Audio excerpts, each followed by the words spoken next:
Dear participants, WCRC family, and our Palestinian partners and friends. Today is a time of thankfulness for moving one step forward as we affirm our commitment and support to our Palestinian brothers and sisters who can continue to face injustice and suffering. We celebrate together launching a valued resource, Focus Palestine, as we invite our churches to hear the stories of the Palestinians and revisit theologies that have been employed to legitimize the oppression of Palestinian people. Today, we recommit our work together for a prophetic voice. As the authors put it, hear the Palestinians addressed to the church. Listen to their stories and struggles. See their hope and resilience, and then go and tell and boldly act. It's our hope that this handbook will encourage the churches in their truth-telling. May it be a pilgrimage of the heart, but even more, a journey into solidarity and justice. As a communion, we are encouraged to see the launching today as part of our strategic commitment taken in Action 55 of the General Council. In the middle of the crisis, we see hope as we come together to encourage initiatives for dialogues, civil peace services, mediation, and transformation. I would like to take this opportunity to welcome the speakers on the panel, Mundir Isaac, Muna Nassar, Alan Bozak, Ulrich Dochro, Dario Barolini. I would like also to recognize the presence of Michael Link, Special Rapporteur on Palestine for the UN. Last but never the least, I would like to thank the two authors, Notion Framke and Catherine Cunningham. We entrust all the work in the hands of God, who will use these resources in changing hearts and minds. To our Palestinian friends, we say, hold on, stay strong, justice is coming. To God be all glory. Salam ma'akum.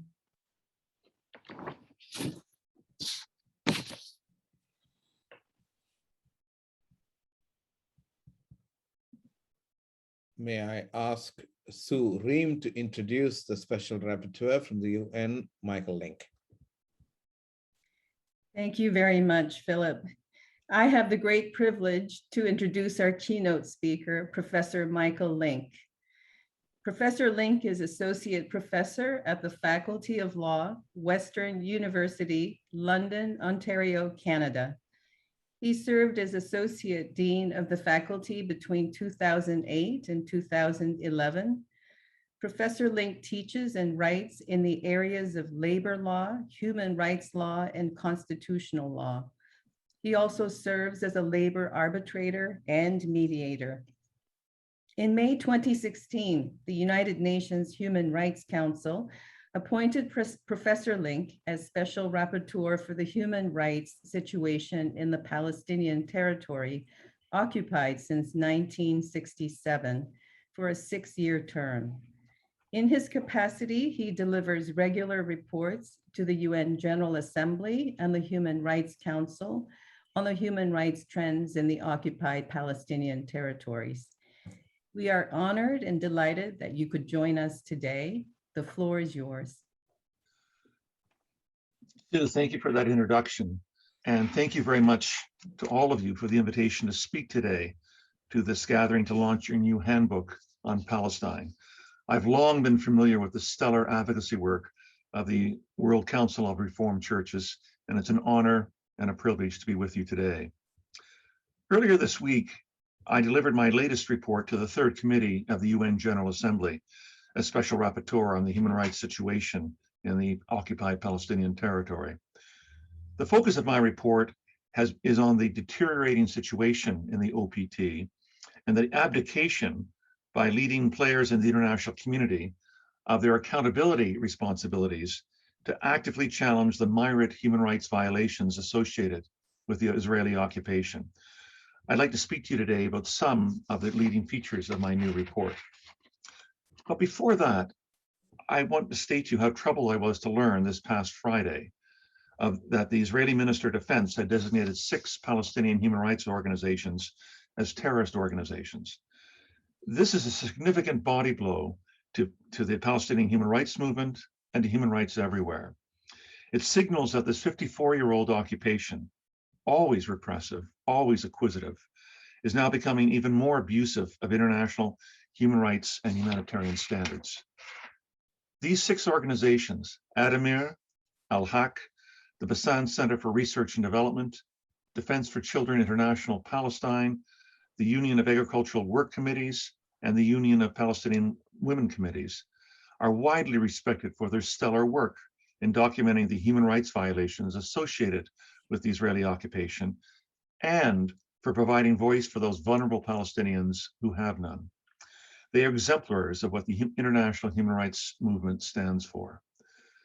These same accusations of terrorism have been made in the past by Israel, primarily to European governments who provide significant funding to these groups. And in the past, these European governments have reviewed the allegations compiled by the Israeli government and found them to be quite unpersuasive. I urge the World Council to use all of your available advocacy tools to make it known to Israel and to Europe that this decision must be reversed. Counterterrorism and security legislation has its proper place in the society, but it must never be used to silence the legitimate work of human rights defenders, particularly in the circumstances of a repressive occupation. I'm asking you to defend the defenders.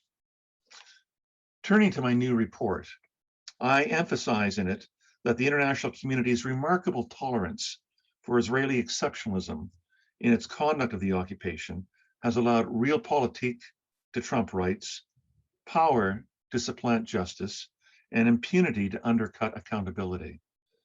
This has been the conscientious thread throughout the Madrid-Oslo peace process that began in 1991. Israel, with very little resistance from the main international actors, has been able to successfully insist that negotiations with the Palestinians are to be conducted outside of the framework of applicable international law and the prevailing international consensus, notwithstanding that the imperatives of the rules-based international order. This has enabled Israel to maintain a stubborn bargaining stance with the end game of formalizing its claims to East Jerusalem and to most, if not all, of the West Bank settlements, while acquiescing to a Potemkin statelet for the Palestinians that would enjoy neither meaningful sovereignty or territory. The cost of the international community's failure to insist upon its own rights-based framework and to enforce its many resolutions has been the evaporation of what lingering possibilities remain for genuine two-state solution. In its place has emerged what the European Union has acknowledged to be a one-state reality of unequal rights, and what regional and international human rights groups have declared to be apartheid. Former United Nations Secretary General Ban Ki-moon stated several months ago in June of 2021, the following. Here I'm going to quote to you. What has become increasingly clear in recent years is Israel's intent to maintain its structural domination and oppression of the Palestinian people through indefinite occupation. This gives the dual legal regimes imposed in the Palestinian territories by Israel new significance, resulting in a situation that arguably constitutes apartheid, unquote. The minimalist pink lines that the international community has drawn for Israel, no more formal annexations, no new settlements, no destruction of Palestinian communities, has hardly slowed down the growth of Israel's settler population or the expansion of its transportation and utility infrastructure linking these settlements, or its hermetic sealing of Gaza, or the regularity of declarations by many in its political leadership that East Jerusalem and the West Bank belong to Israel by right and will never be yielded. The ritual avowals by the major international actors that they remain committed to a two-state solution have become, in my view, a diplomatic pantomime, a cover for paralysis rather than a declaration of resolve, which is occurring with everybody's eyes wide open about the dynamic reality on the ground. How can we counter this? My report offers a 5-part test to judge the actions of the major international actors involved with Israel and Palestine, including the United States, the European Union, and the United Nations. Any efforts by the international community, collectively or individually, to create a framework for supervising and ending the Israeli occupation that does not place these criteria at or near the core of their endeavors will almost surely crash upon the shoals of Middle East realism. The 5 criteria are these. First, because of the vast asymmetry of power between Israel and the Palestinians, active international intervention is indispensable. Israel dominates Palestine militarily, economically, diplomatically, and territorially. The only area where the Palestinians have an edge is on demographics. They are now the slight majority between the Jordan River and the Mediterranean Sea. Without active and decisive international accountability measures and political will to counter the abuse of this overwhelming power, Israel's vast advantages will continue to dictate what happens on the ground and at the negotiating table.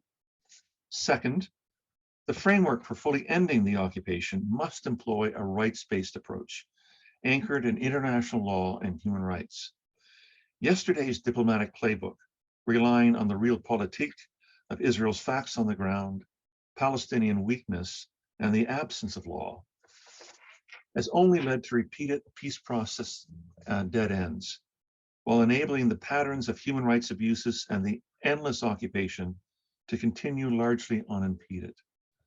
Only a rights-based approach can engage the considerable tools of accountability and the already widely endorsed body of international human rights and humanitarian law to end impunity and to advance the interests of both Palestinians and Israelis. Third, the end goal must be the realization of Palestinian self-determination. Palestinian self-determination must be based on the 1967 borders and the realization of authentic sovereignty, if a genuine 2-state solution does still remain a possibility. If not, then self-determination must be centered on individual and collective equality rights for all of those living between the Mediterranean and the Jordan River. Fourth, we have to accept that Israel has been a bad faith occupier. This is the inescapable conclusion from Israel's conduct of its 54-year-old occupation in the Palestinian territory, already by far the longest occupation in the modern world. Its non-compliance with hundreds of UN resolutions from the Security Council, the General Assembly, and the Human Rights Council regarding the occupation, and Israel's refusal to apply the 4th Geneva Convention, is not an honest policy difference with the world, but a sustained show of defiance meant to preserve the fruits of its conquest. And fifth, the occupation has to end with all deliberate speed. Occupations are designed in international law to be temporary and to last for only a short period of time necessary for the occupying power to reestablish state and social institutions and civic life in the occupied territory, and for the territory then to be returned to the people under occupation. Modern international law and the effective international statecraft do not allow for an indeterminate clock for injustice to end, particularly for an avaricious occupation that has long since slipped the restraining bonds of legitimacy. In conclusion, it should be clear that the realpolitik playbook for the Middle East peace process is well beyond its best by date. More of the same is not working and won't work. The new diplomatic playbook must be endowed with rights and legality at its core. While this is a necessary precondition, it is by itself insufficient. Imaginative and brave diplomacy, matched with international political will to fulfill it, that is finally willing to ask the honest questions as to why this 5-decade-long occupation has become indistinguishable from annexation and apartheid, is also indispensable. All of this, together with the application of accountability, could finally enable Palestinians and Israelis to enjoy the prosperity of a shared future together. Thank you very much.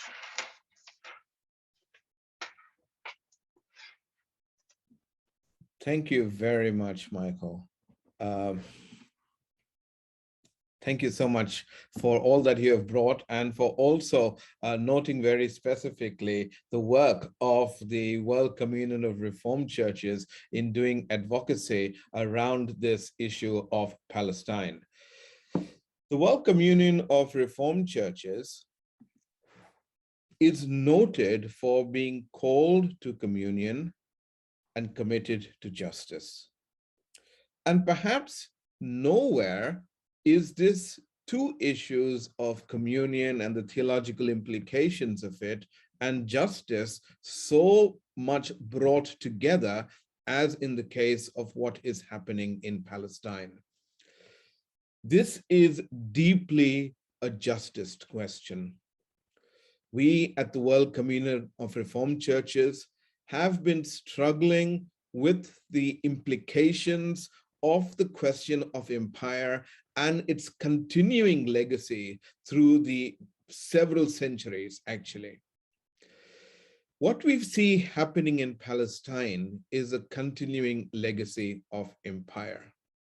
However, the question is also very much a theological one.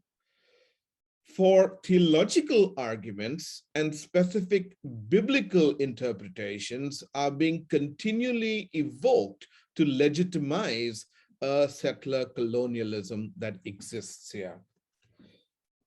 In our process of advocating for the cause of the Palestinians, in 2017, the General Council of the World Communion of Reformed Churches received a call from the Palestinian Christian community and our other church partners to respond to the continuing crisis in their homeland.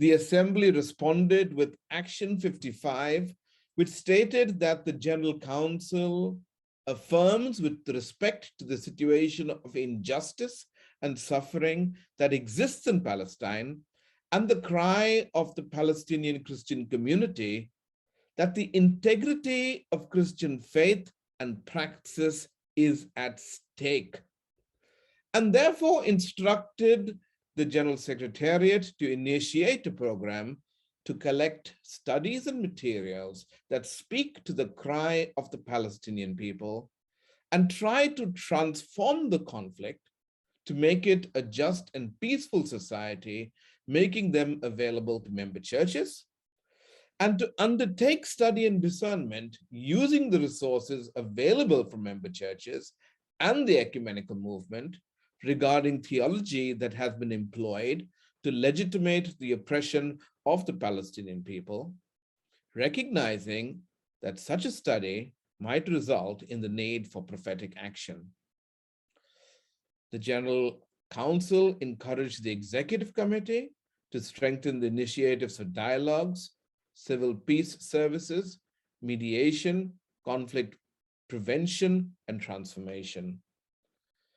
Heeding that call, a mandate was issued to collect resources and engage in sharing those with a particular focus on how theologies are used to legitimate the continuing oppression of the Palestinian people. Today, we are happy to present to you Focus Palestine. This is a comprehensive resource spanning 3 parts and an extensive appendix and linked videos. All of this resource, which is available on our website, wcrc.ch/justice/Palestine, may be freely downloaded, reproduced, and distributed for nonprofit use with proper attribution.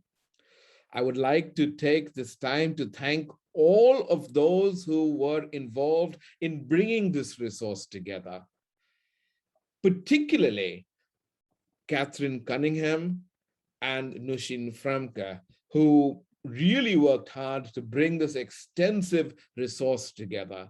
And so may I present this resource to all the participants, the wider ecumenical community, and all interested parties at large to use it to further the cause for justice for Palestinian people.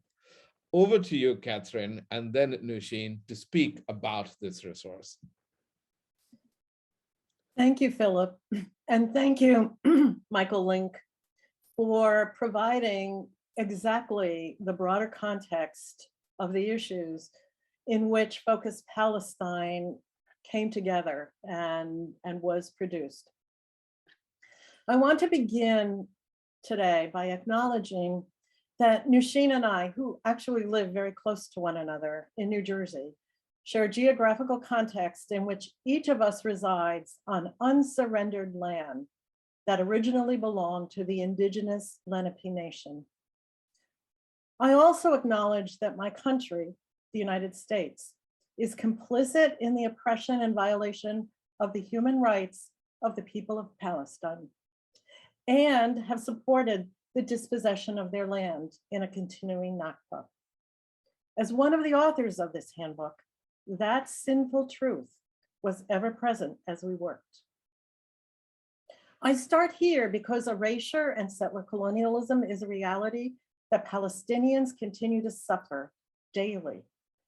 They endure an invasion as a structure of imperial theology and hegemonic exceptionalism, supported by economically and politically powerful countries, which allow the state of Israel, as Michael Link just pointed out to us, to continue with impunity. We global Christians have been asked by our siblings in Palestine, both Muslim and Christian, and from their civil society organizations, to be engaged in telling the truth of, quote, the facts on the ground, and to foster initiatives directed toward justice for the people of the land we call holy. As the Kairos Palestine document puts it directly, our question to our brothers and sisters in the churches today is, are you able to help us get our freedom back? For this is the only way you can help the two peoples attain justice, peace, security, and love. As for each of us who lays claim to be a follower of that Palestinian Rabbi Jesus, the integrity of our discipleship, of our preaching, and our theology is at stake. What is needed is a prophetic, energetic, continuing response on the part of all of us, including the World Communion of Reformed Churches. And that is why Nushin and I agreed to partner with the WCRC to write this handbook. We were asked by the WCRC to survey the websites of member denominations of the communion with this caveat: to listen to the focus, solidarity, and witness of the churches of the Southern Hemisphere primarily, themselves in lands which were historically colonized, in addition to the voices of Palestinians themselves, particularly those of Palestinian Christians. The framework was to be theological as well as political, social, and ecological. Nushin will talk a little bit more about that, how that shaped the parts and the layout of Focus Palestine. Focus Palestine is grounded in the faith of the Christian community and a faith which we share with our Abrahamic traditions of Islam and Judaism. It has been guided most deeply by scripture and by the Accra Confession of the WCRC, originally framed in Ghana in the 20th century. Accra is a radical call to confront a world fallen among thieves. It is one of the wellsprings of our understanding of the sins of global apartheid. We have sought to center the voices of Palestinians in every section and to provide visuals which invite the reader to meet Palestinians through their words, their art, their culture, and to listen to them. The witness of the people of what the global South, we call the global South, are woven around those Palestinian ones. We've also included materials from the North, both from faith-based and secular resources, all through the handbook. In that sense, Focus Palestine is more a woven tapestry than a written text, a gathering for many cultures and churches, walking in accompaniment with our Palestinian siblings in the West Bank, Gaza, Israel, and the wider diaspora. Over to you, Nasheen. Great, thank you. So I just want to talk to you a little bit about the infrastructure of the handbook, and want to point out that it is purposely very modular. It's constructed in parts. There are three main parts which can stand alone if you want to just use one of those three parts, but also every chapter in those parts can also stand alone if it works for your context. So I encourage you to look at the whole thing and then, you know, decide which parts work for you best in your context, and then maybe start with those. We were given at the outset, we sought advice from various people that are part of the WCRC. And one piece of advice we got from Wendy Gichuru in Canada was we should tell stories, use stories and storytelling to reach people, which we thought was really good advice. So that is behind a lot of what we have pulled together, the way we've pulled it together.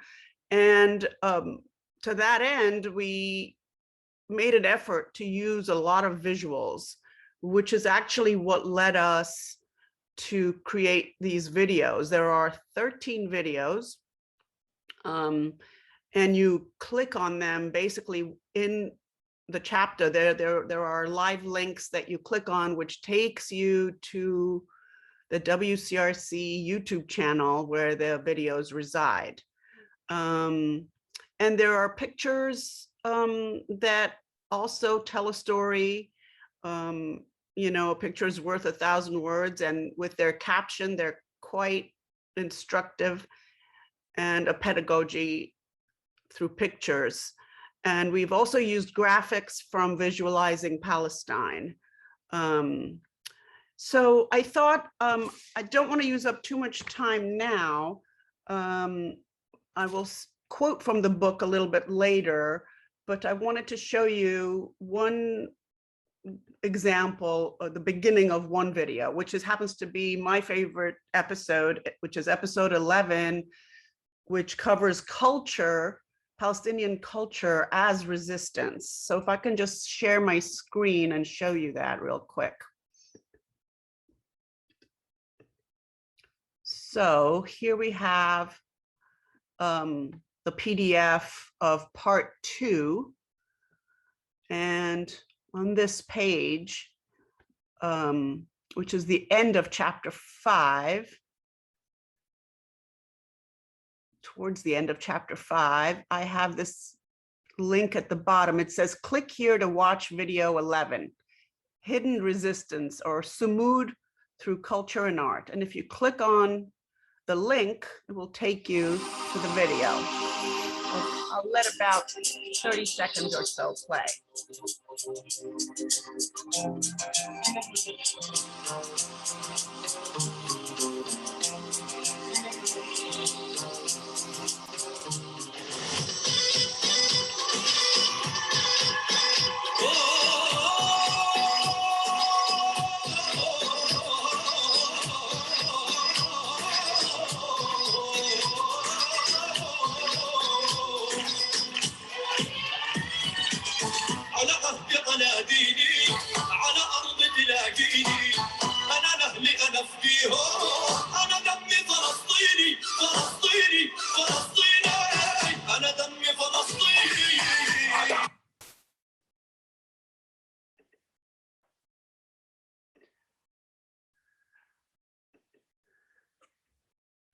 Okay, so that's an example of one of the pages in one of the videos.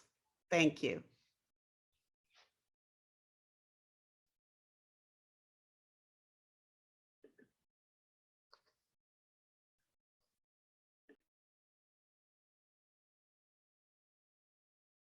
Thank you to both Catherine and Nushin. We are now very excited to have a wonderful line of panelists to speak about this issue. The moderator for the panel is Catherine, and we have several people on the panel who have been long-term activists for the cause of Palestine, as well as theologians who have done theology from this perspective.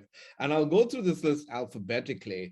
We have with us today the very well-renowned Reformed theologian Alan Bussack, who is well known for his struggle during the time of apartheid, his resistance to it, and his theological reflection.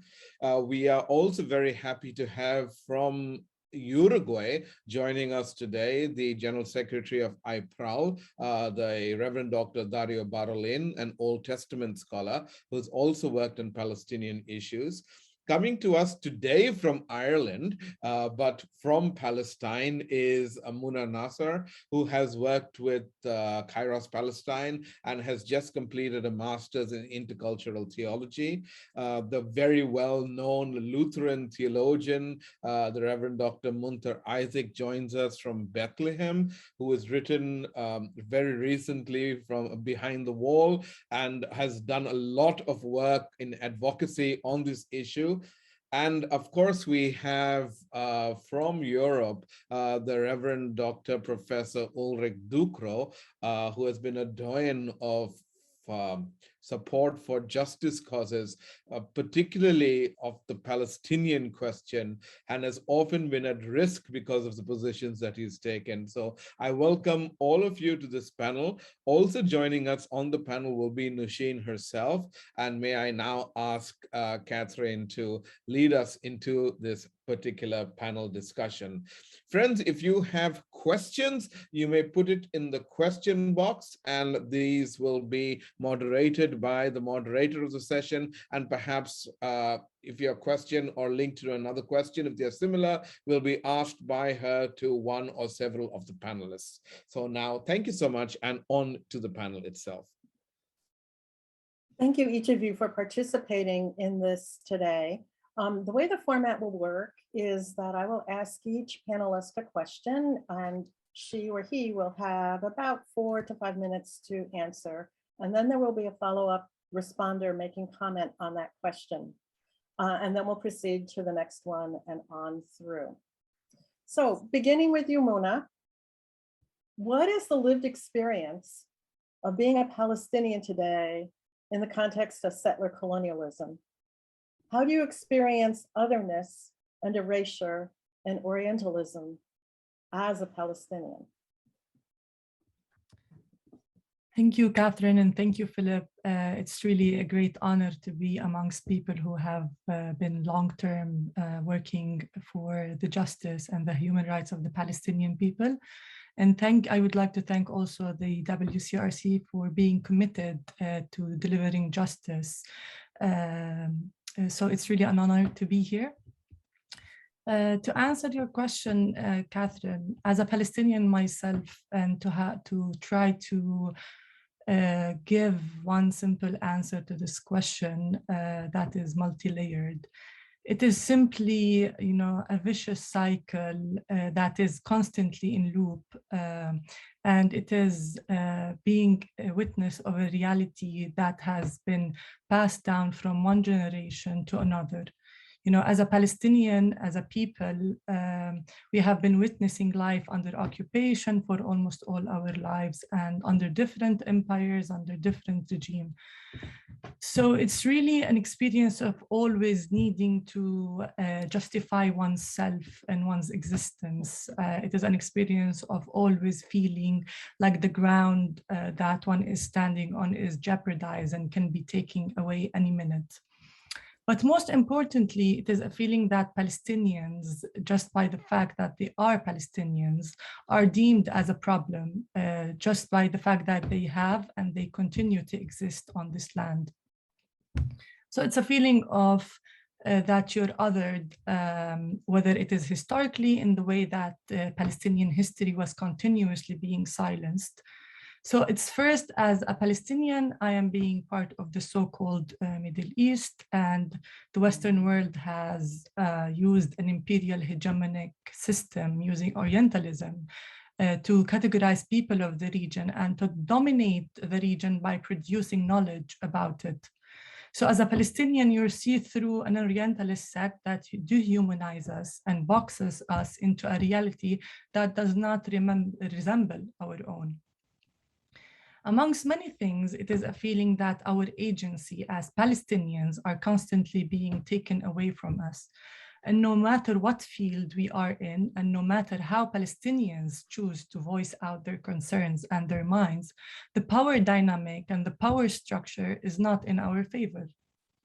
When I'm talking about agency, I mean to highlight how the Palestinian agency has been taken away from its people historically, religiously, and even academically, in which there is a hegemonic and often Western discourse to represent us and to speak on our behalf as if we cannot speak on our own and represent ourselves. So today, the reality is even more complicated, it is more disfigurated, and more alienation in our daily lives is being condemned on us as Palestinians. To use the words of the famous Palestinian poet Mahmoud Darwish, he said, "The Palestinians are the only nation in the world that feels with certainty that today is better than what the days ahead will hold." Today, this is a reality and continues to be a reality for generations, for my generation, and I might say that maybe also generations to follow will have to witness such a reality. On the other hand, me being a Palestinian and as a Palestinian Christian, I am seen as a problem and an obstacle to the second coming of Jesus using the Christian Zionist lens. So basically, it's a feeling that you're doubly othered and your existence both nationally and religiously is problematic. So whether one chooses to examine the way or the Orientalist mindset projected the Middle East, or one assesses the Christian Zionist mindset of projection toward the Palestinian, one can see a trace of commonality of ground in which both mindsets flow from the same river of thoughts. That is one of preconceived, untethered to time ideas that the people of this region present one thing and one thing only, and that is the other. However, if one was to analyze the particulars of the Palestinian people's life and reality, it should not and cannot be through the reality of oppression that millions of Palestinians in Palestine and outside of it share and live through, but through their creative defiance and resistance to the continuous cycle of injustice. And in light of all these attempts made on our behalf as Palestinians, our experience is most significantly one of resilience and resistance to all these imperial and hegemonic attempts that is practiced on us as people. And our experience, lastly, is an experience of people living and choosing every single day to keep existing against all these odds of expulsions and otherness for us as Palestinian people. Thank you, Muna. Munther, would you like to respond to what Muna has described as the experience of Palestinians in their current contexts? Greetings all. And like Muna, I would like to begin by acknowledging and thanking the WCRC for this amazing work. And as a Palestinian, I cannot but thank you for responding to our calls over the years to engage with our story and theology. I want to thank Muna for what she shared, even though it's not easy to, I think, always hear these frustrations from young Palestinian after the other, describing, I mean, what other people, when you ask them, describe your reality, would simply use phrases like, we have to justify ourselves, we have been silenced, we're the victims, we feel today is better than tomorrow, the obstacles.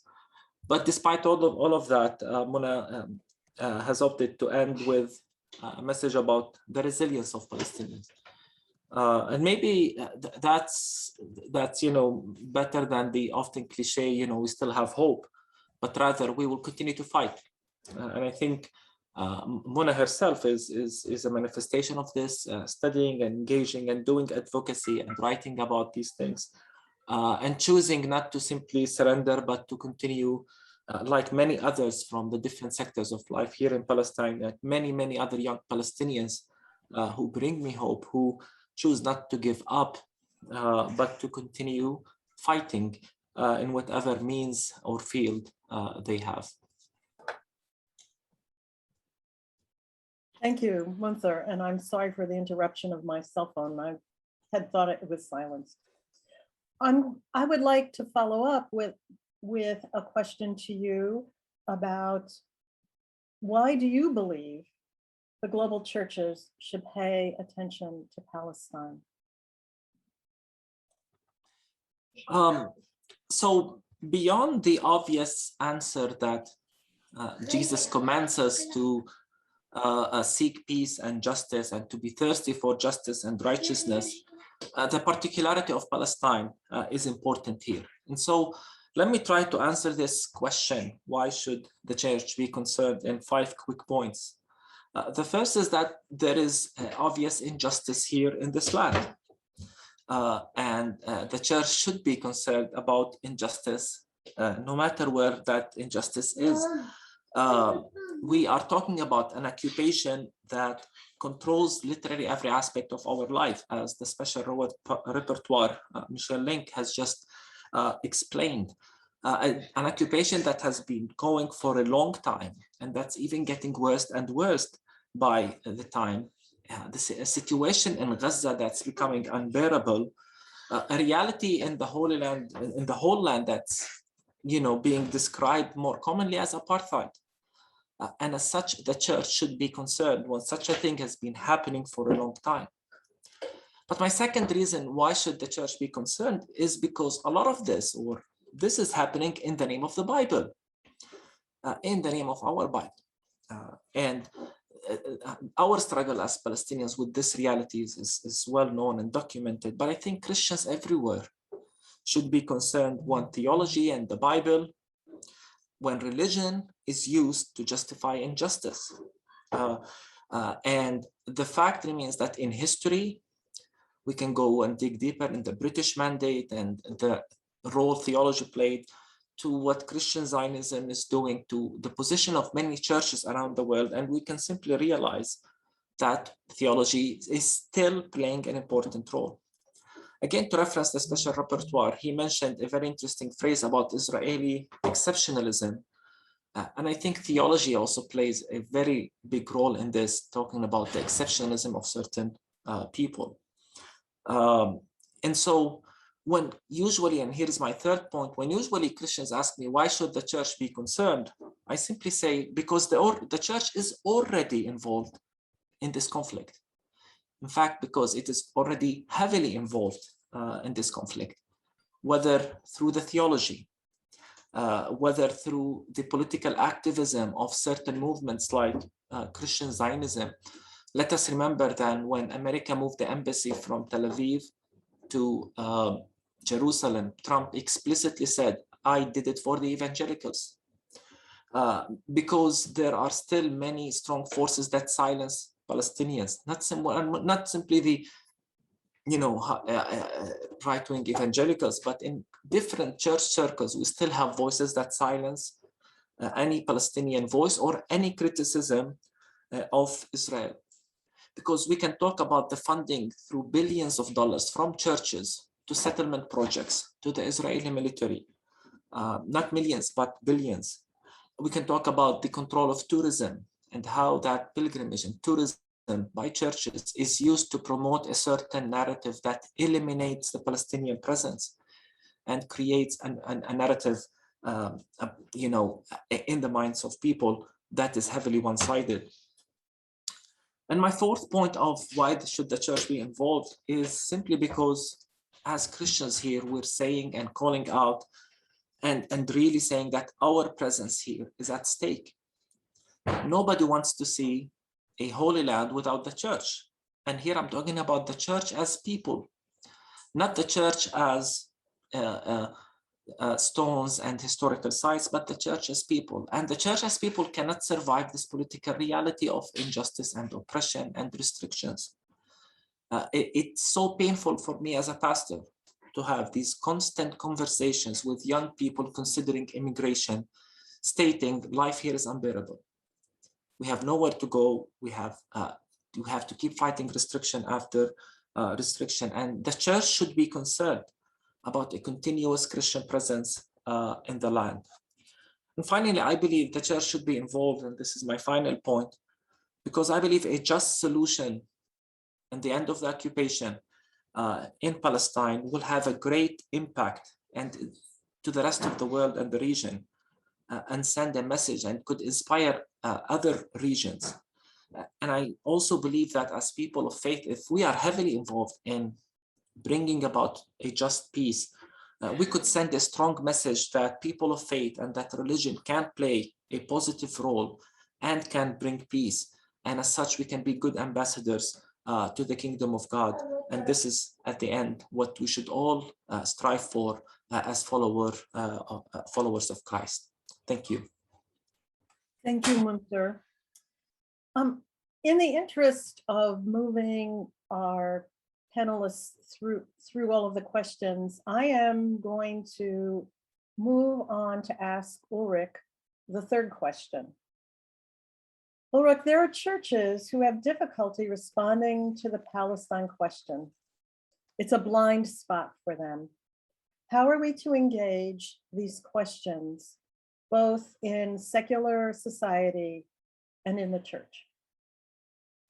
Catherine, thank you for the question, but before I try to answer it, thanks to you and all your colleagues, and Nushin especially, for the fantastic work you have presented. So I'm very, very grateful for that.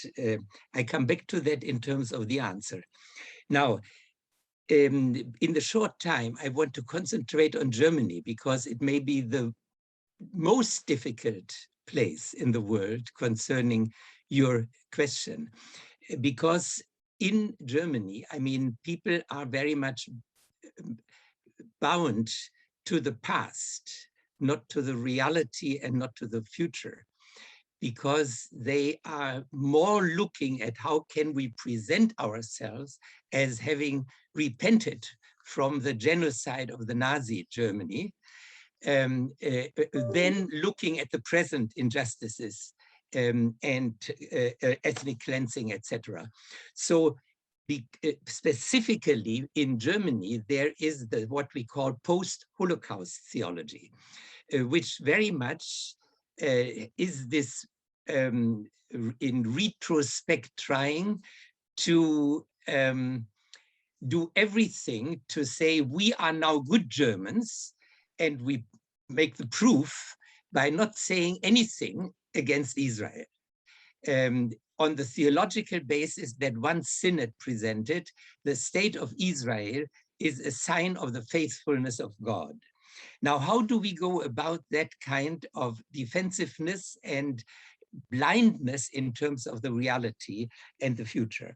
The first is that it's very important for us that we have Jewish colleagues internationally and also here who are engaged in the struggle for justice in the Holy Land. Because in Germany, it is the Jews, and that is what the official Judaism is representing, which is on the side of the state of Israel. Now, so therefore, we are trying to face our congregations with Jews called the Jewish Voice for Peace, etc. You know them.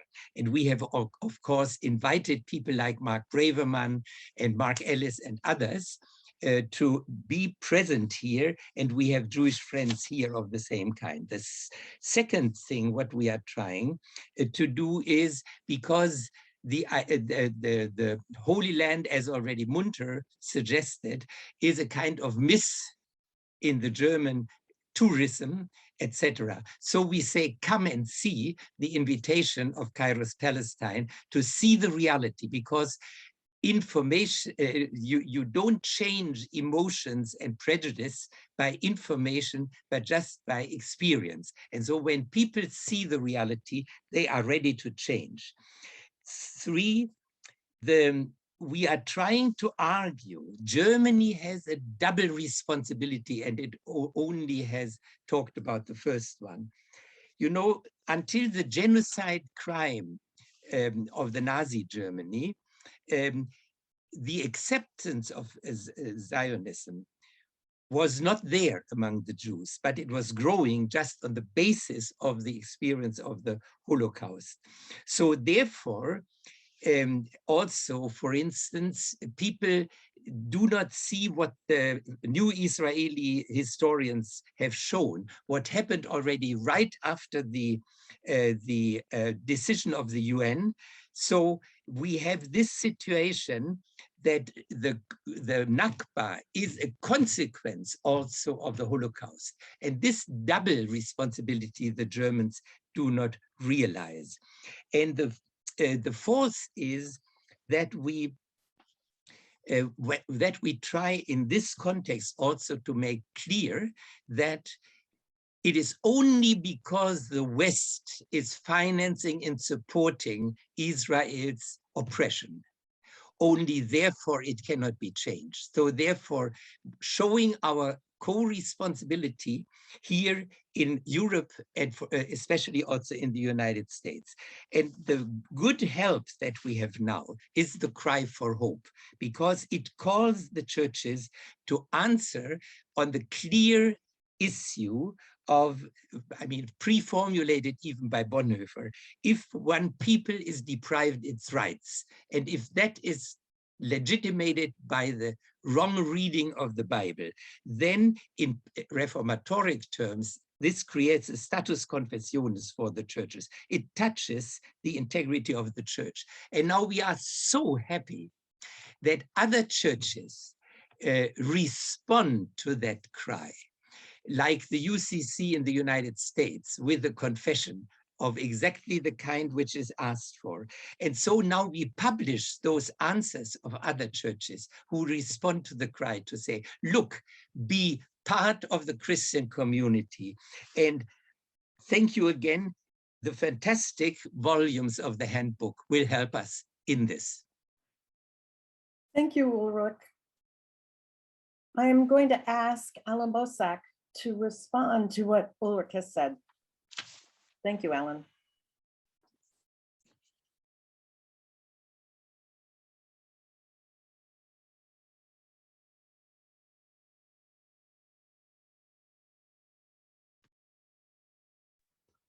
I apologize. I have not unmuted myself, and neither could you see me. So let me begin again. Good afternoon to everybody. It's good to be with you, and I join my other colleagues in my gratitude for and congratulations for the wonderful work that you have done with this handbook that we now have at our disposal. I agree with what my colleagues have been saying, and what Ulrich have been saying about specifically about the German churches. I think in other contexts, there are 3 things that I need to say.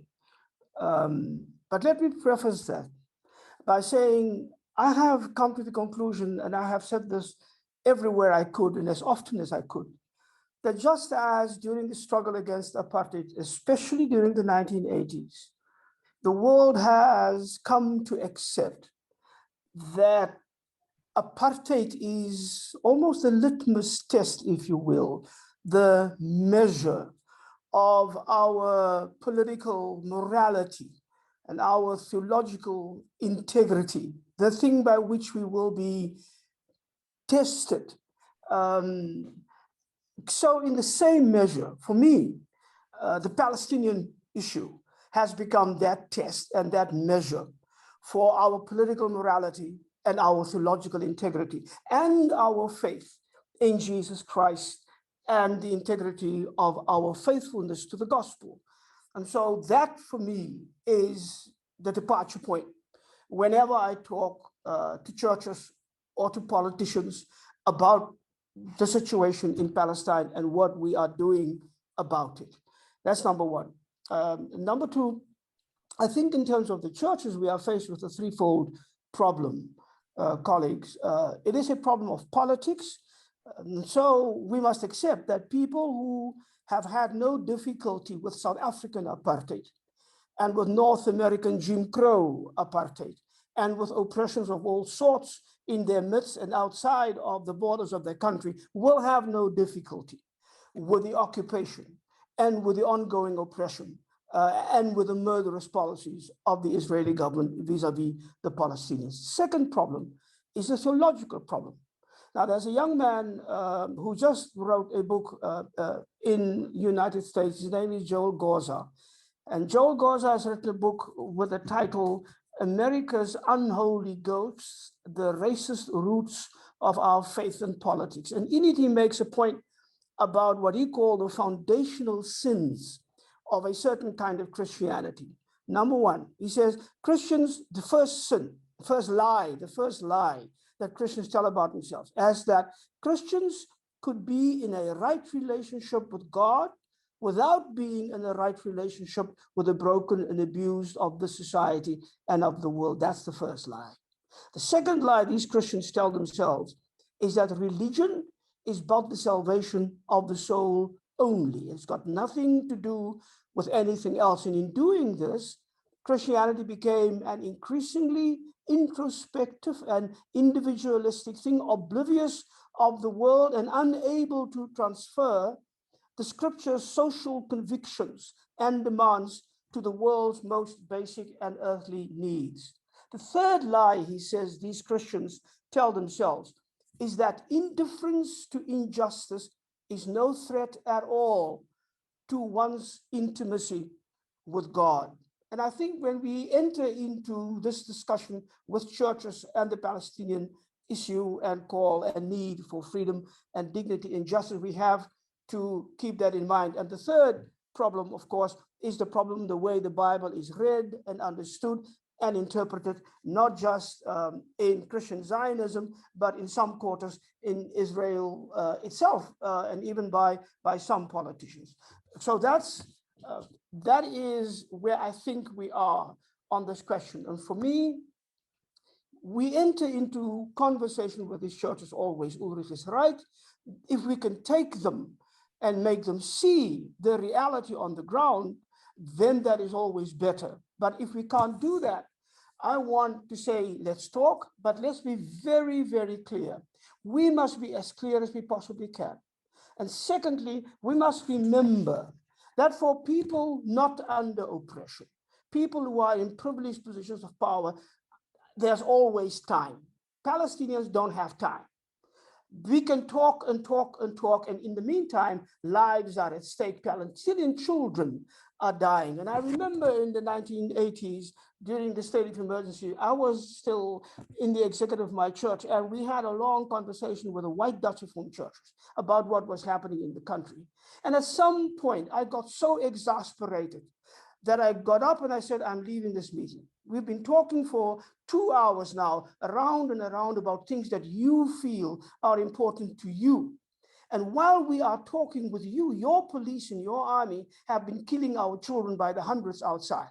So I'm leaving the meeting. I'm not sitting here legitimizing this meeting, legitimizing talk while things are happening outside. And I think we have to be both open to people where they are, but I am not at a point where I am any longer patient and tolerant of this kind of thing, that we afford ourselves the luxury to talk about all sorts of issues that protect us and our way and the choices that we make while other people and their children are dying.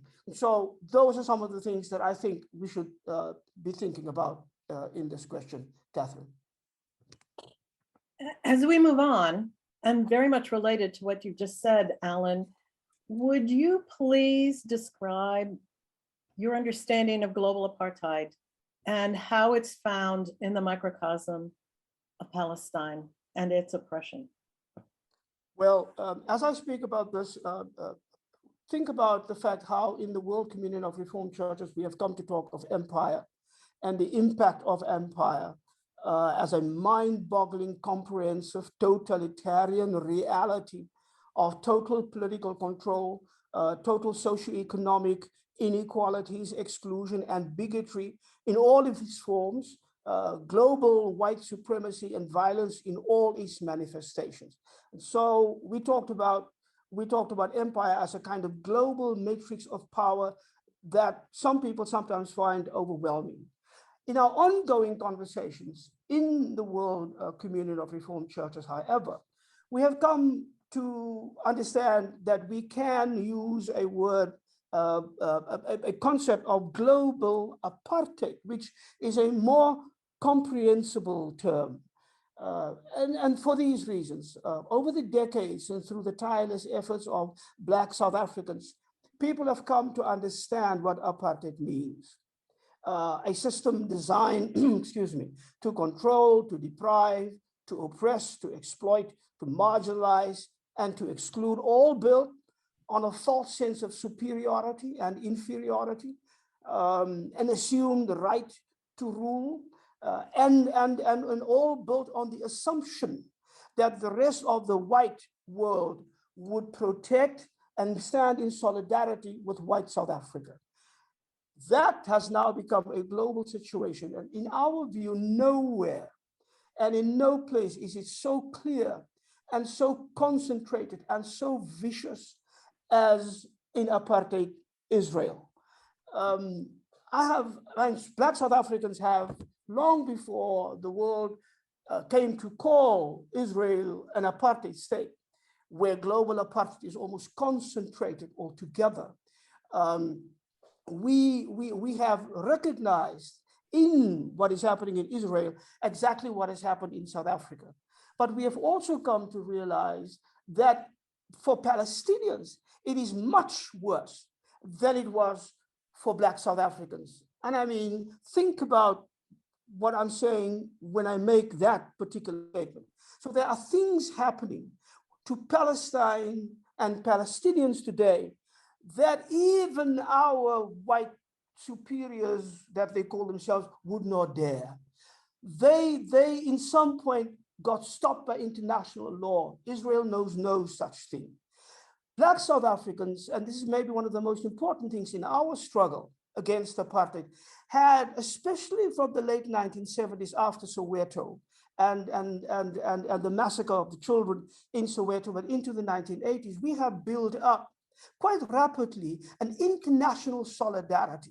Look how hard it has been for Palestinians to get that same kind of international understanding and solidarity and action. One of the wonderful things that I have seen happening over this past year is how that factor has been changing and how people in the world have come to understand more and more what it means to live in an apartheid state, because they can see what that means. And so for us, joining the struggle against apartheid on political as well as theological grounds became a question of faith. It became a question of confession. And we presented apartheid and our struggle as something that the church must understand. If you are not in this, if you are not in this on the right side, you are betraying the gospel of Jesus Christ. You cannot call upon the name of Jesus and be for what is happening in Israel against Palestinians at the same time. You cannot ignore the faith and the pain and the suffering and the death of Palestinians and then claim that you are baptized in the name of Jesus who died for my sins. The crucifixion of Palestinians is the re-crucifixion of Jesus at Golgotha's Hill. And so for me, that kind of understanding theologically and politically, apartheid brings all of that up into the front. And we should be much more upfront, much more clear, much more insistent when we talk about what global apartheid means and how it is concentrated in what is happening in the state of Israel today, and what that means as consequence and challenge and burden for the churches of the world. And so it seems to me that if there is one thing that we should continue to bring into the conversation as we talk about Palestine, it is this global apartheid, but not just global in a general sense, but always add as it is concentrated and as it is seen and it is lived out on Palestinian bodies, Palestinian lives, and the Palestinian future. Thank you, Alan, for that challenge and witness. Dario, could you respond to what Alan has just said to us? I don't have much to say because he's a real preacher, you know, preach, brother, preach. Thank you so much. I want to say that in my visit to Palestine, I could connect the different dots, and I really understood what global apartheid means. Because in my region, we suffer militarization. We suffer the occupation and extractivism of our goods.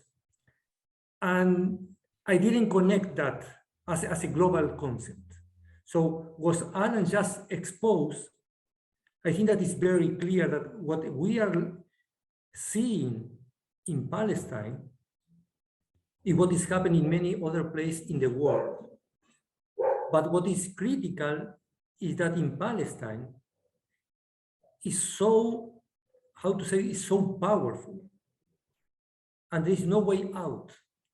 So I think that what this concept of global apartheid brings is a lens where we can connect the dots. And I think that is very important that we connect the different aspects in one concept. It's not just economic injustice, it's not just racism, it's not military occupation, it's all this together with a strong ideology and theological support. And I think that this is the big challenge that the Palestinian occupation or the occupation of the land of Palestine bring us for the entire world. So I think that is a very good concept, not only to understand the Palestinian, but to understand that is happening in other parts of the world, in my region, in Africa, and we can mention other places. Thank you. And as a follow-up, I'd like to ask you a slightly different question. What is the connection or lack of connection between the modern nation of the state of Israel and biblical Israel? What are the ways we can read the Bible today regarding the dispossessed rather than the colonizers? Yeah, thank you for the question. And I think that I am so sorry that the same book that I read every day and I study every day and have mean a lot to bring life for many people is bringing pain and suffering for the people in Palestine. So that is something that I am very sorry. And for me, it's very problematic, the use of religions to support injustice. I am a partner of the Waldensian Church. We has been in history a community persecuted because of belief. And we learn a very difficult lesson that never use our faith to justify the oppression of others. So that will be the first issue that I want to mention, that it's very problematic that religion is used to justify oppression. We don't accept in any of the modern state in the Western Hemisphere religions as a base to take political decision, but we allow that happen in Israel. So that's the first things I want to mention. Second is that the use of a religion to oppress is not new. When the Europeans came, when we came, because I come from that background, to this continent, we use religion and we talk about the promised land. and we named the indigenous people of the Canaanite, and we killed them, and we took the land, and we took the resources. It took centuries to recognize that that was wrong. Then we used the Bible to justify enslavement and oppression to African American people. And it's taking centuries that we recognize that this is wrong. We use the Bible to justify the oppression of women. And it takes a lot of time to recognize that we are wrong. How long it will take to recognize that the use of the Bible to justify the oppression of the Palestine is wrong. So that's the first question, the first aspect. Second, I think that Israel not only occupy the land, when they choose the name of Israel, they occupy the text, they occupy the Bible. It's like when the North American people use the name America to refer themselves. They occupy the rest of the continent because we are the backyard, you know? So that's the kind of vocabulary that prepare occupation. It's very interesting that when the people make the connection between the biblical Israel and the modern state of Israel, they use the promise to Abraham as one of the days.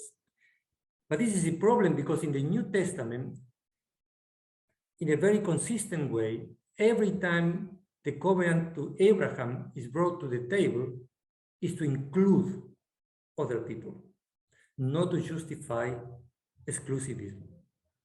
So I think that this is a very, for Christian, this is something that we cannot avoid to understand this. But also for those that have the Hebrew Bible or the Old Testament, as we Christians call it, it's also a problem because historically, the exile and theologically also, the exile means that traditional affirmation of unconditionality of the covenant were put in question. And also, I would like to mention that in the what we call post-exile, that is not like that, but we call post-exile, already we found a process of segregation, what they call the people of the land. So that will be a very interesting aspect of biblical history to read and to understand the present situation with Palestine. So I think that I want to say that for me it's a very difficult to make a connection between the biblical Israel and the modern state of Israel. I don't see any, to be clear. But I think that the fact that when we read the Bible to justify oppression is a very tricky thing. Because, for example, when the Bible was writing for a point of view of oppression. When you are oppressed, you understand the exceptionalism, chosenness, as a way to resist. The problem is when you become the oppressor and you use the same concept.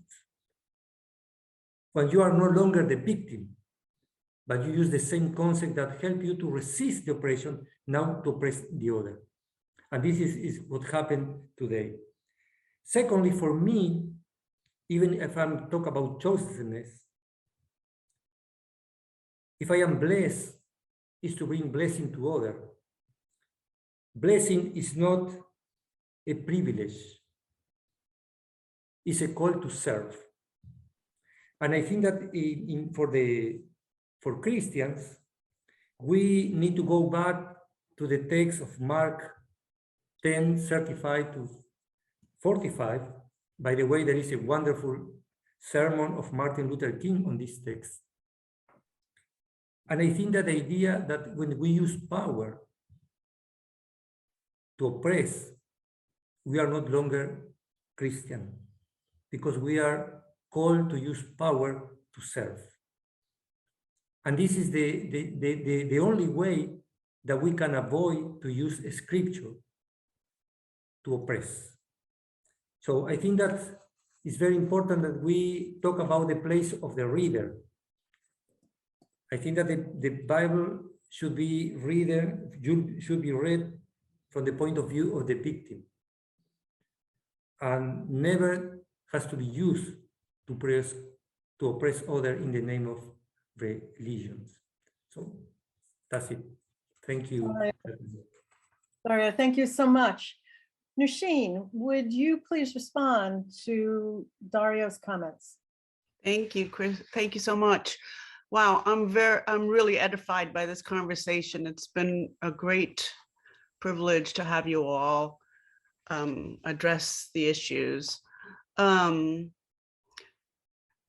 And to build on what Dario just said about the modern state of Israel versus the biblical Israel, yeah, the modern day Israel is not just the dream and myth of Zionism come to life. Unfortunately, there is a dark side to it, which is Zionist exceptionalism, enabling the ethnic cleansing and land confiscation of Palestinians. That dispossession and deprivation is justified by an appeal of God's will, derived from biblical texts, as he said. And that is a huge problem.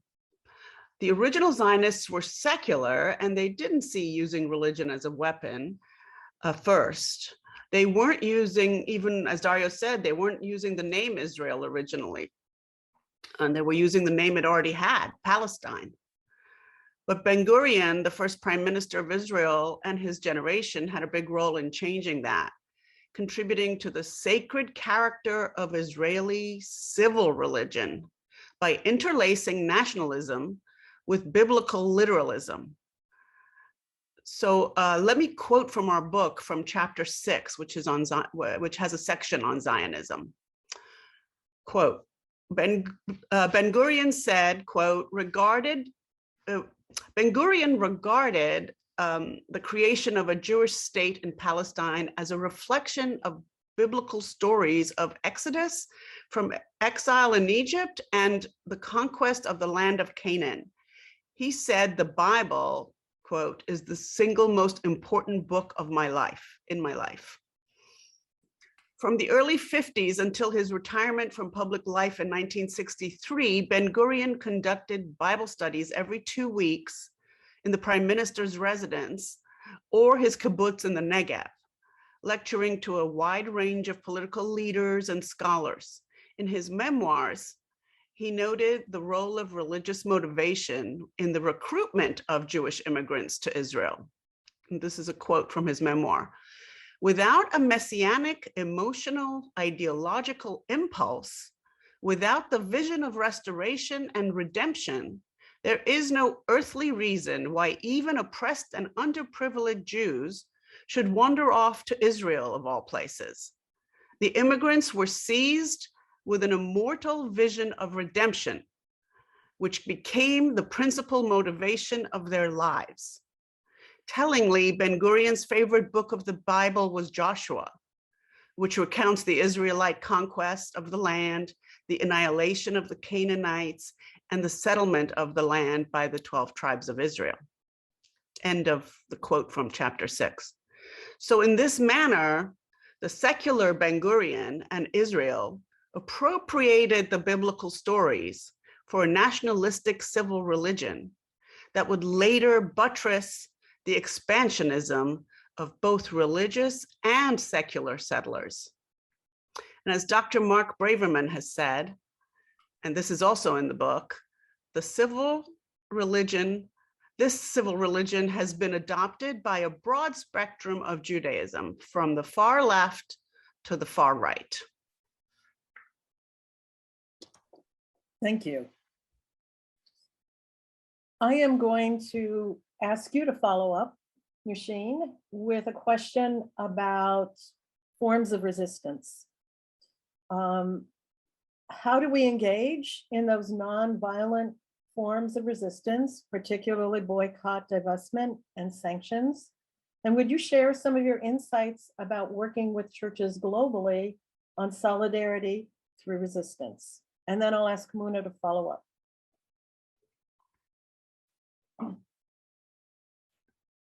Okay. So again, being as one of the authors and editors of the book, I'm going to use the book to do this. We do cover economic actions as resistance, or BDS as it's known, boycotts, divestment, and sanctions. And again, let me quote from the book. This is from chapter 5. In the Global Kairos for Justice BDS Toolkit, which is found at bdstoolkit.org, David Wildman of the United Methodist Church provides a thorough theological foundation for economic actions against injustice. Despite divisions and disagreements on BDS with communities of faith, it is hard to argue with the scriptures that Wildman lifts up as a means for understanding justice work and advocacy from one's Christian perspective. And here's a quote in the book from David Wildman. More than anything, we in the churches need to stay on message that the BDS movement is a nonviolent moral movement to end longstanding suffering of the Palestinian people, and at the hands of discriminatory system that continues daily to seize more and more land. And it's time for global churches to stop whitewashing racism by joining the BDS movement. When we boycott injustice, we express our love for Palestinian sisters and brothers, for Israelis, and for ourselves. In the book, we have also listed much scripture in support of BDS, or economic action as resistance. And here I will just read one of those quotes from scripture, which is from Paul in Romans 14. If your brother or sister is being injured by what you consume, you are no longer walking in love. Do not let what you consume cause the ruin of one for whom Christ died. So my own personal experience with BDS has been through the Presbyterian Church USA. For 6 years, I served on the committee that does corporate engagement with companies. And at the time we had identified companies that were profiting from Israeli human rights abuses, and we tried to engage with them to change these policies. Our denomination engaged with these companies for a long stretch to bring about new way of doing business that did not harm human beings. Our process took 10 years because we tried everything we could to change their harmful corporate policies. And in the end, in 2014, we did vote to divest our funds from 3 American companies, not Israeli, but American companies that were profiting from Israeli human rights abuses. These companies were Caterpillar, Motorola Solutions, and Hewlett-Packard, HP. Over our 10-year process, we learned that because we are representing church funds, it is not enough to have a clean hands policy and get our monies out of these companies, or to have a do not invest list, as it's known. But as Christians, we learned that we need to do all we can to stop the suffering beyond having a clean hands policy. Over the years, with the growth of the BDS movement, founded in 2005 by Palestinian civil society, there has come about a global network of solidarity, which includes many faith-based and secular groups who are engaging in a variety of settings, including in academia, to change the narrative.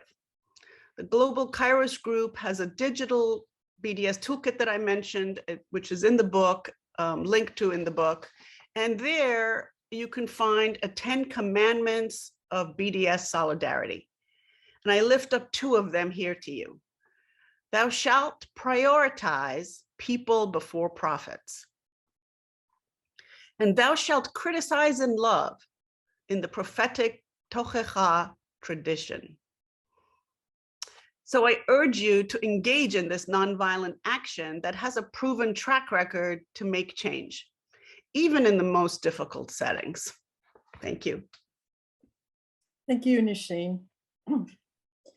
All of you have been wonderful listeners through this time. And I think it's time to listen to your questions and to pose them to the panelists. Michael Link, are you available to take a question? Yes, I am. Oh, wonderful. So the first question we'd like to address is, what do you see are the possibilities of partnerships between civil society organizations and agencies and faith-based organizations globally in addressing the ending of apartheid for Palestinians? It's a rich and very broad question. I'll try to be efficient in answering this. No change, in my view, is going to come to the present status with respect to the 54-year-old Israeli occupation of Palestine, unless and until there are loud voices coming from civil society, including faith-based organizations, to demand its end and to demand that political and diplomatic leaders places at the very top of the among the most important questions in the international agenda. Keep in mind that the United Nations has said on repeated occasions that it has a permanent responsibility for the question of Palestine until it is resolved in a just and durable fashion. And on paper, political and diplomatic leaders have accepted that permanent responsibility. And in the course of the last 54 years of the occupation and longer, with respect to the broader question of Palestine, particularly with respect to Palestinian refugees, the world has created a very detailed rights-based approach to how this issue is to be resolved. Kofi Annan said in one of his last speeches while as Secretary General that there's no question in the world where the resolution is so obvious and where the United Nations has spoken with such frequency as on the question of Palestine. So we have this rich rights-based approach. We have these hundreds of resolutions which set that out, adopted by the Security Council, the General Assembly, and the Human Rights Council. What we lack is political will. We don't lack laws. We lack political will and accountability to do this. And that is going to have to come from civil society, from below, including faith-based organizations, to remind and to pressure and to advocate with respect to this. In his very last speech that he gave in his life, the so-called mountaintop speech on the 3rd of April, 1968, Martin Luther King said, and was asking of his own country, be true to what you said on paper. And that's exactly what I would ask. And that's what exactly I think I've been hearing today, you asking as faith-based organizations that are committed to justice, in asking the international community, and particularly its diplomatic and political leaders, to be true to what you said on paper. The establishment of rights is so clear, and yet the gap between what they've said and what is actually happening on the ground is enormous. We've got to accept and we've got to tell them that criticism without consequences is actually empty in these circumstances. So that would be my call to faith-based organizations. All that I've heard today is telling me that you recognize the integration of your faith ideas and beliefs with respect to justice and how they should apply in the real world. It's a matter of continuing to push this. Again, Martin Luther King, it said, the arc of history bends slow, but it bends towards justice, to which the Reverend Jesse Jackson added famously, it doesn't bend by itself. We've got to make it bend. And that's the lesson I think we all have to take away. Thank you. Thank you for that wisdom. The next question, Muna, is for you. And it is, would you talk a bit, someone who has grown up under occupation, under settler colonialism in Palestine, would you tell us about the paths of resistance that you have learned to use as a Palestinian, and what you would like from the world community to join you in as partners in that resistance?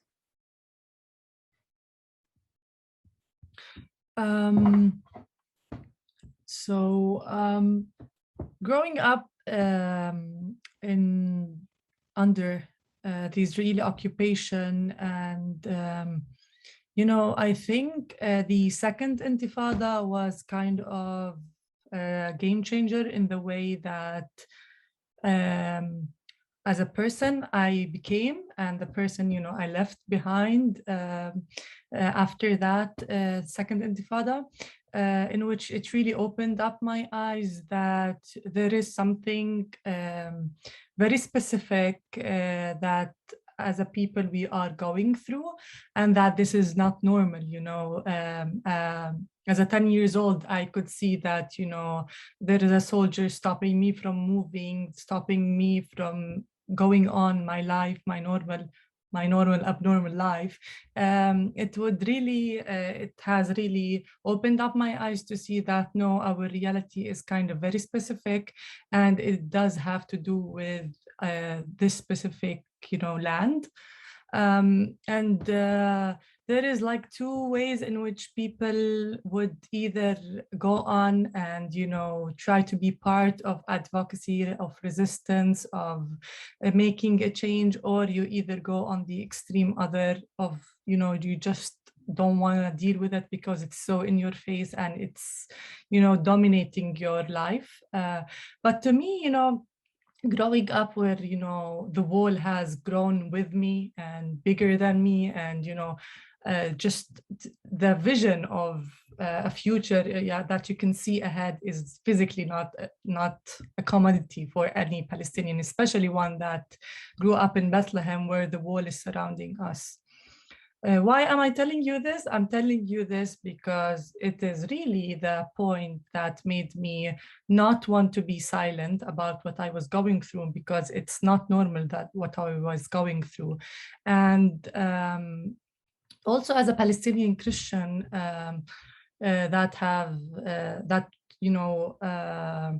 that would go to church, I would see a kind of disparity between what was I witnessing as a Palestinian outside the church, and then I would go to church and I would see this kind of separation between the two realities. And I felt like, why isn't the church talking about what's happening to us as people, as Christians, as Palestinians? And that was really the point that made me be aware of the importance of having all these questions in mind that are begging for me to find an answer to. And when I went, when I started working with Kairos, I visibly saw the kind of advocacy and the kind of costly advocacy that Kairos has done, and that has, asked its partners and people who support it to be active in and to embrace. I would really see something that I was looking for is that there is no sugarcoating. There is no kind of the language that we will just pray for this. Because as a Christian, I do believe in the importance of praying, and I do believe in the ability that a prayer can do. But praying is not enough to end a settler colonial project that has been governing our lives for the past 73 years. And praying alone cannot liberate us, but we need more than praying, and with praying, we need to do action. And that was, that is how I believe Kairos has done, is, costly solidarity, and it has really asked very, very courageously of what we can do, because, when people hear from our side of the story, they are like, oh, thank you for letting us know. We will continue to pray for you. And that is important, but that is also avoiding to talk about the big elephant in the room of you churches being part of, this costly solidarity. And, you churches calling things by their name, which is apartheid, which is, oppression that we as Palestinians are going to, due to a theology that these churches and acts and money that these churches are supporting. So through BDS, it is a non-violent creative resistance that can be answered to the question of what we can do for you as Palestinian people. And from all over the world, no one has to come and be on land and physically in Palestine.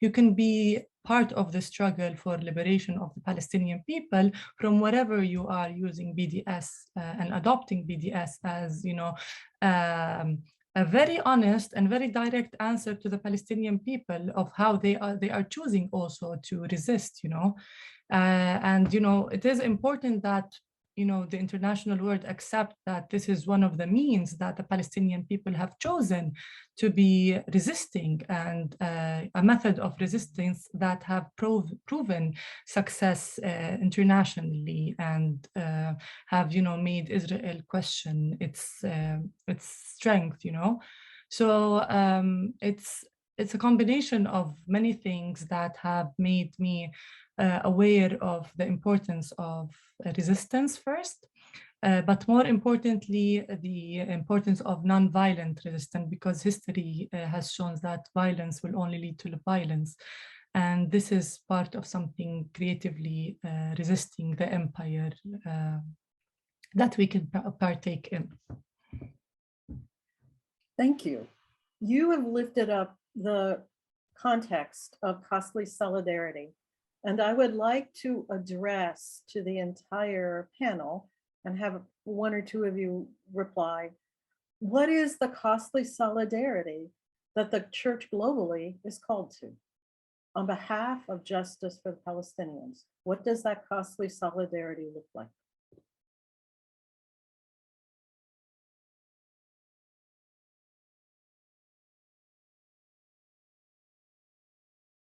Anyone want to answer that question? Now, let me try. Okay, Alan, thank you. Catherine, costly solidarity with Palestine and Palestinians in terms of what we had discussed right in the beginning. How do you deal with these difficult issues in the churches? Means that our solidarity with the Palestinians may sometimes come at the cost of what we regard as unity in our churches. If we prioritize justice and freedom and the value of life and how precious life is in God's sight, and we prioritize that, we may run up against people who will say to you, yes, but. And we have agreed on all sorts of things, but we can't agree on this. Here in South Africa, while I was in the United Democratic Front in the 1980s, and by the way, where we have actually proved how effective a non-violent tool boycott and divestment and sanctions can be, without it, we would never have been able to break down apartheid the way we did. We should be clear on that. But people who were on our side in struggling against apartheid in South Africa, when it came to centering the Palestinian question, not only out of the Jewish community, but also other communities, those same people all of a sudden became incredibly hostile, because now they have something at stake. They have a bond with Israel, whether it is a familial bond, a tribal bond, whether it is a so-called theological or spiritual bond, it doesn't matter. And so we have to understand that what united us in the struggle all of a sudden is no longer there. So what do we prioritize? Do I prize that nostalgic feeling of we were so united then, we must keep that unity? Or do I say that unity now serves an evil purpose? If I do not break this unity, I cannot stand in solidarity with what is happening with Palestinians now. That's costly solidarity to begin with. Churches who withdraw their funds and find it hard to place it somewhere else, that's no longer as difficult as it was, by the way. There are now all sorts of alternatives. And I think Nushin has referred to that. But we have to ask ourselves, what will it cost us if we declare solidarity with Palestinians at every level? What will my congregation say if I am in the front of a march with my clerical robes on? The same as I was with apartheid, but now for Palestine. Would that bring forth the same admiration? Our pastor stands for justice because it's racial justice for us. But our pastor has now crossed the line because he asked for justice for Palestine. And I do not want to be associated with that. Those are the kinds of costliness that we must begin to understand. And my feeling is, because we have Belhar, and Belhar says God's love is indivisible, God's justice is indivisible, God's solidarity is indivisible, God's inclusivity is indivisible, and all of it is irreversible.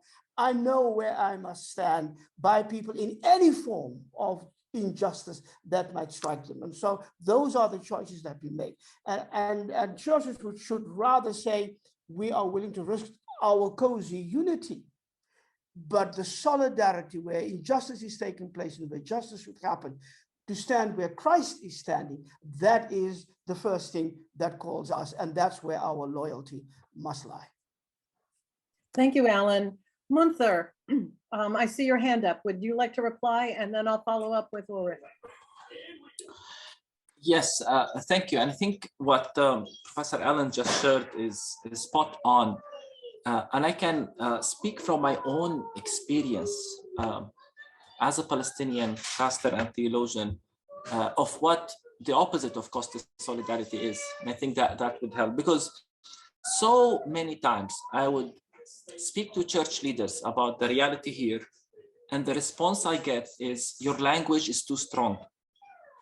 So they're more concerned about my language than they are about my suffering, because they don't want to take that language into their own circles and get in trouble. So just, you see, they don't want to even get uncomfortable with our language. Beyond that, I've had examples where invitations for me to speak in conferences were pulled off, were withdrawn because of pressure from the donors. So let's think of these issues, or political pressure, or oftentimes, and I know this is a very sensitive issue, but this is very common, pressure from our Jewish partners in interfaith dialogue.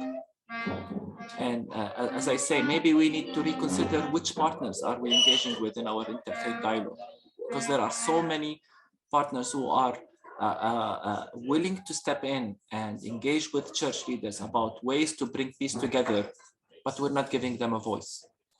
And so these are the kind of frustrations that we face as Palestinian leaders or advocates when we speak on these issues. And these are the kind of responses. Funding, your language is too strong, we don't want to upset our partners. And all of these are examples of what it means not to have costly solidarity. Thank you. Ulrich, a few lines from you, please. Yes. In Germany, it's very, very clear what costly discipleship would mean, because in the moment the church would speak up the truth, it would be called anti-Semitic, because the normal German thing is that when, for instance, Israel makes war against Gaza, in Germany, the question is redefined that Israel has the right to self-defense. Not to speak about the real thing, but to have all the kinds of myths around it. So if in Germany, the churches would speak up truth, they would immediately come into that line. But the only way to counter that is to make clear that Israel is destroying its own future. What we say together with concerned Jews. And so in that sense that we are working for the future that is only possible for both people together. Thank you. The next question I'd like has come from one of our listeners, and I'm going to ask Daria to start with this and then any who wish to join in after that. Daria, would you comment on the conflation of criticism of Israel and the charge of anti-Semitism? This builds a bit on what Ulrich just talked about. Yeah. I think that Ulrich already mentioned that. I think that that is also because we work, or people work with a confusion. They confuse Jewish people with Israelite, with the state of Israel, and that's a first problem. If I criticize the United States, nobody will understand that I criticize Christianism. If I criticize a decision of the Vatican, nobody will understand that I am being against Catholicism. So I think that this is part of the problem, that every critic to the state of Israel is equalized with with anti-Semitism. I think in this way, what they ensure to themselves is that nobody can criticize what the state of Israel is doing. So I think that this is a trap that we need to get out of that, but it's very difficult because it's very popular. Even in places far away like we are, I mean, in many churches, you will find the flag of Israel in the church. So why is there? I mean, in that way, there is this association of biblical Israel with the state of Israel, and also the sanctification of blessing of the state of Israel, or whatever the state of Israel does is good, because it's the will of God. So I think that is very complex, and we need to deal with that. And I will link the attack with anti-Semitism with Islamophobia. So that's another myth, to say that all the Palestinians are Muslims, or that all the Israelites are Jewish. That is not the same. So are different categories that are mixed up to protect some way any critic to the state of Israel. So I don't think that is not an easy way to avoid that, especially, for example, in my case, I was born very sensitive with my Jewish friend, you know? So, because I mean, we know the Holocaust, we know how the Jews were persecuted, but does it mean that my conscience of that, I mean, defense of the Jewish people, will imply that now I justify what the Israeli state is doing? I think that this is the mental thinking that we need to break through. Thank you. We have time for one more question, so I'm going to move on to that, because this question builds on the previous one. And Munther, I'm going to ask you if you would be the first respondent to this question. How can the global faith communities deal with populist Christian Zionism, which provides the theological basis for certain churches supporting occupation and the oppression of the Palestinian people, including Christian funding? These have already been touched upon already. And how does that funding support the encroachments, the settlements, and the occupational forces of the Israeli military? So I will try to answer, and I hope you will be able to hear me with the background noise of my children. And I would like to say that I wish I have the answer to that question. Honestly, we're all into this together. I tell you what worked with my own experience. I think it's important to engage with them at their own level. Many of these evangelical, for example, or from other traditions who are very have very fundamentalist views, hold strong positions about the Bible, and we can take advantage of that because the Bible supports our cause. Yeah, and we should show that. We should show that with the right interpretation of Scripture, we can offer a different. So we shouldn't give up on engaging with these groups on the biblical level, because ultimately that's what they believe in. The second is we should do our best to bring leaders from these groups into Palestine to see with their own eyes. That's my experience, that many times the single most transformative experience people who hold such Christian Zionist views have is when they come to the land and see with their own eyes the reality of the occupation. And that's when they begin to ask such questions. And if we are not able to bring them here, I think that an advice I always ask is to use the presence and voice of Palestinian Christians who many of these Christian Zionists actually don't know we exist. And so once you ask them, hey, I know a pastor from Bethlehem who says so and so, why don't you listen to this video or read this article or read this book? I think that also serves as a good introduction. I've received so many comments from people I never know and I never met about, we read your book, we never knew we exist. Thank you for writing the book and so on. So we shouldn't give up. We should engage in the Bible. We should try to narrate stories or bring people here and introduce the Palestinian Christian perspective on all of these issues. That's at least the things I try to do, and some of my friends, and to a certain measure have worked. Would anyone like to make a follow-up comment? Thank you, Munther.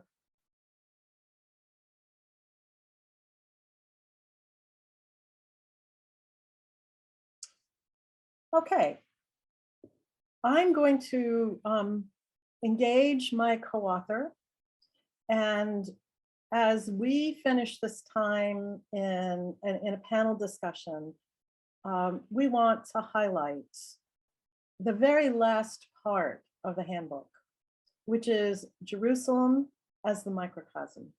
And I'm going to ask my co-author, Nusheen, to start that discussion. Okay.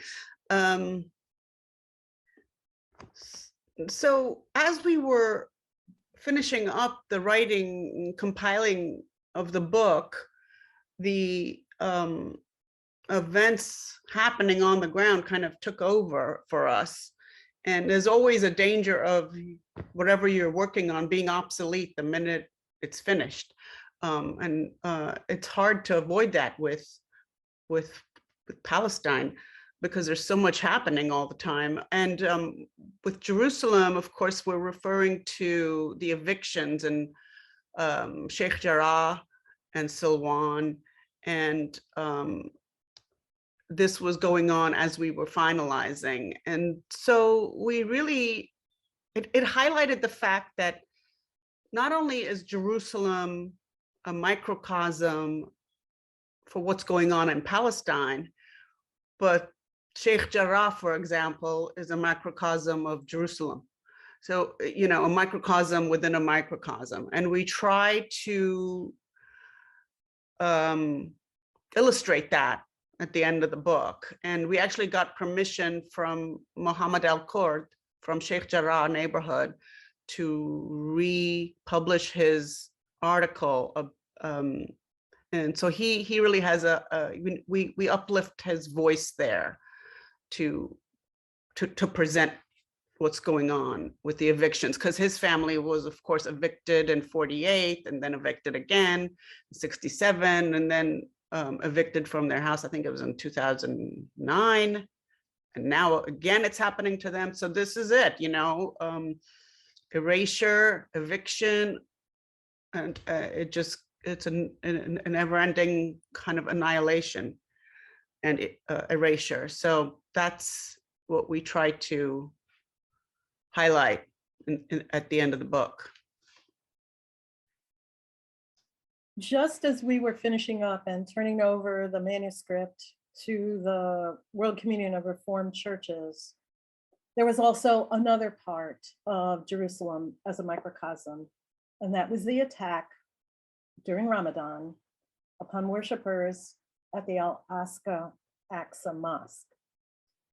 And this highlights one of the very critical issues in the way of the ways in which Jerusalem is a microcosm, and that is the violation of human rights, not to mention the assault on souls by the restrictions that are put upon worshipers, Muslims and Christians. And that attack was also followed up by closures and restrictions that happened during Orthodox Holy Week and Easter, also early in May. In closing, I'd like to draw your attention to an essay, which is actually included in the appendices by the Reverend Dr. Mitri Raheb. And I'm just going to read a few lines from the end of that essay, in which he writes, his article, and I quote, showcases the certainty that Jerusalem has in Christianity, as well as acknowledging it as having significance for Muslims and Christians alike. As a holy city that represents the salvation, crucifixion, resurrection, and ascension, which is so much a heart of the Christian gospel. And here are his words. For Christian Palestinians, Jerusalem is their home, where their roots are. Their steadfastness thus makes them a community of living stones, not dead wood. Christians in Jerusalem continue to hold on to their hope that this holy city should be a city for two peoples and three religions who can live in peace. Over to you, Philip. Thank you very much, Catherine. Thank you, Nushin, for all the work that you have done on this. And thank you to all the panelists who have been a part of this entire webinar that we have had today. We are very, very grateful to all of you, each one of you who have made yourselves available, from Alan to Dario to Michael Link, Muna, Muntar, our president Najla, of course the two authors Nushin and Catherine, to Sue and to Ulrich Dukro for being here with us, and to every one of the attendees as well. There were two questions that were asked in the chat that perhaps I should be the one to respond to. Of course, we are going to translate this into the languages of the World Communion of Reformed Churches. This is only the first step. And of course, that leads us on to the second part, the question that Mark Braverman asks. And just having a resource put out there in the hope that someone's going to read it is, of course, not enough for us. What we intend to do is to systematically and strategically to promote this resource and get churches to engage with it by using it programmatically.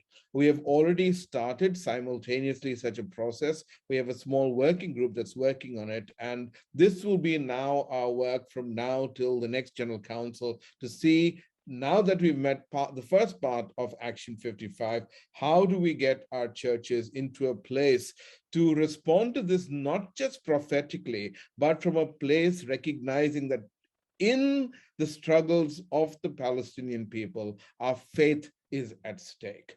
We recognize this, as Alan has said, as an issue of global apartheid. And this is what we are moving towards to confessing about in our next General Council, actually. So you can look forward to us working in deeper commitment on this issue, because we genuinely believe that justice for Palestinians is a faith question, it is a justice question, and we must do all that we can to seek justice for all, particularly justice for the oppressed.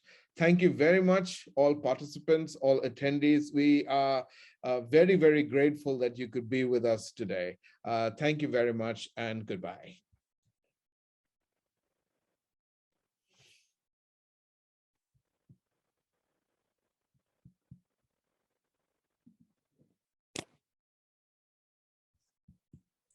Thanks, Philip. Thank you, Dario. Nice to meet you. Good. Thank you, Angela. Thank you. Bye-bye. Bye-bye. Bye-bye.